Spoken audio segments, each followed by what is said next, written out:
Analisamos a crise na habitação com a presença em estúdio de André Escoval, porta-voz do movimento Porta a Porta. André, seja muito bem-vindo. Boa noite. O pacote de Mais Habitação volta a ser aprovado sem qualquer alteração, apesar do veto presidencial e também das muitas críticas que tem sido alvo. É uma desilusão para vocês? Antes de mais, boa noite e obrigado pelo convite. Para nós é uma desilusão, mas uma desilusão sobre a qual nós não tínhamos grande expectativa, porque o Governo anunciou logo que iria cometer novamente o mesmo erro. E pior que cometer o erro uma vez, é cometer o mesmo erro duas vezes, e foi o que aconteceu. Este pacote Mais Habitação, desde a sua origem, mereceu desde logo várias opiniões contrárias à sua natureza. Elas foram crescendo ao longo do tempo, mas nem isso fez o Governo inverter a situação.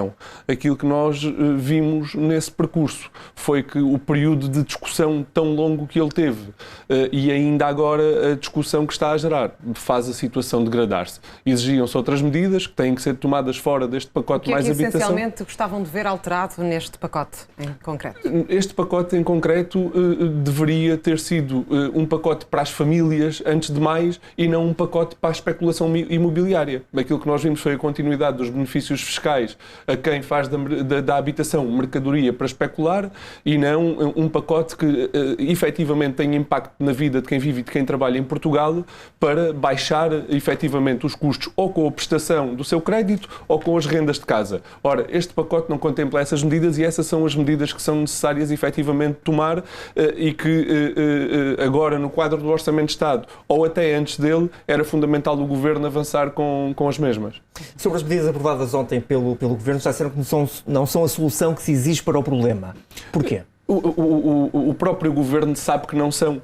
Se nós olharmos para o universo do crédito à habitação em Portugal, cerca de 1.300.000 créditos que nós temos no nosso país, e se neste ano de vigência, que esta medida que já existe, formos ver qual é o universo que ela abrangeu, identificamos cerca de 60.000 créditos abrangidos. Ora, isto diz da exiguidade da resposta ao problema, quando o próprio Banco de Portugal já assumiu que cerca de 30% a 35% dos créditos neste momento já superam a taxa de esforço. Portanto, isto é extremamente exíguo. E dou-vos um exemplo concreto. Uma família que pagava 200 euros de prestação da casa, em dezembro de 2022, viu a sua taxa revista. A mesma subia para 350 euros. Superava a sua taxa de esforço, dirigiu-se ao banco. Quero aderir ao programa que o Governo fez. O que o banco lhe propôs foi uma redução de 70 euros mensais. De 80 euros mensais, perdão.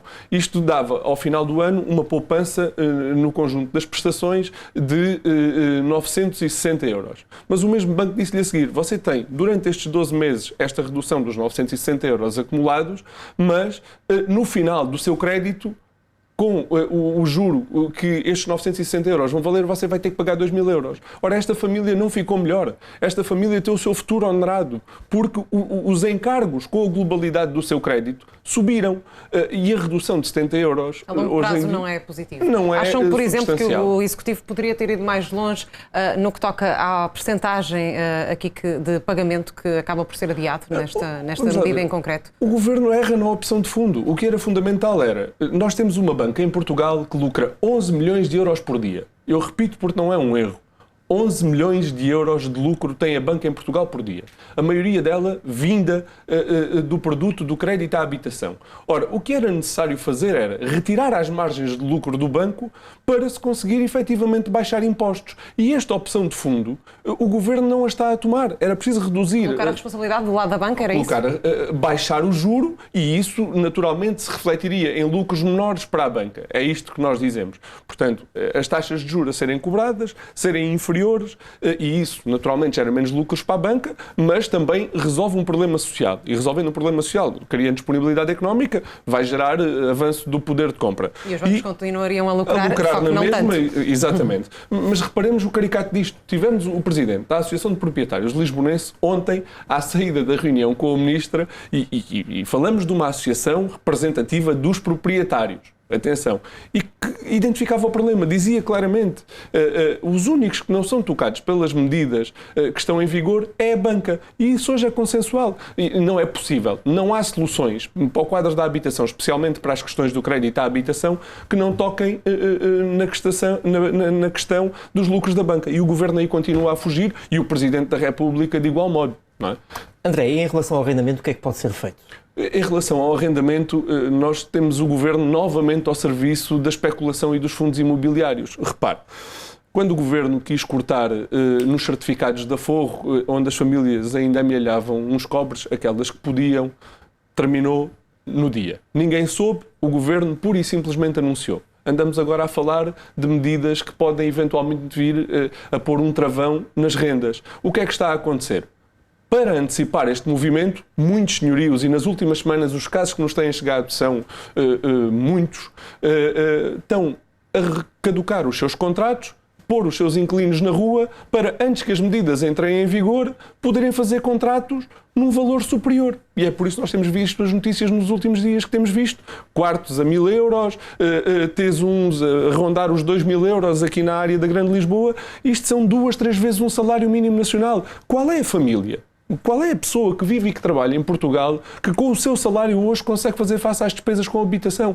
Ora, isto são situações de ruptura. E nesse sentido, André, pedia-lhe já agora uma descrição daquilo que é o vosso conhecimento e que vos chega dos casos mais limite das famílias. Olha, que têm dificuldade em encontrar casa. Eu relato-lhe o caso que vi ainda há pouco, quando vinha para os estúdios com o vosso colega. Um cidadão a viver dentro de um SEAT Ibiza, dentro da cidade, no interior do miolo da cidade de Lisboa, onde tinha tachos, panelas, cobertores e a almofada para dormir.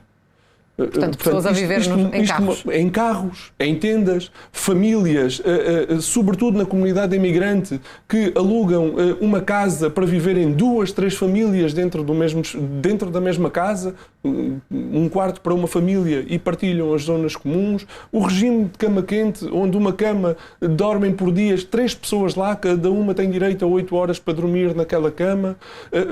Já conhecemos aquelas situações limites dos motoristas TVDE a dormir nas bagageiras. Nós estamos bem a ter noção do ponto de ruptura social a que estamos a chegar. É uma coisa por demais óbvia, e só isso justifica que nós estejamos a uma semana das grandes manifestações do 30 de setembro e já temos garantido 20 cidades por todo o país a saírem à rua e a dizerem nós vamos dizer ao Governo nas ruas que isto não pode ser. Ora, isto demonstra da dimensão global e da brutalidade do problema, mas também da disponibilidade do povo para vir à rua dizer ao Governo que estas não são as medidas necessárias e é preciso outro nível de resposta. E as grandes cidades são as mais afetadas, nomeadamente Porto e Lisboa. Podia também as autarquias ter aqui um papel mais ativo?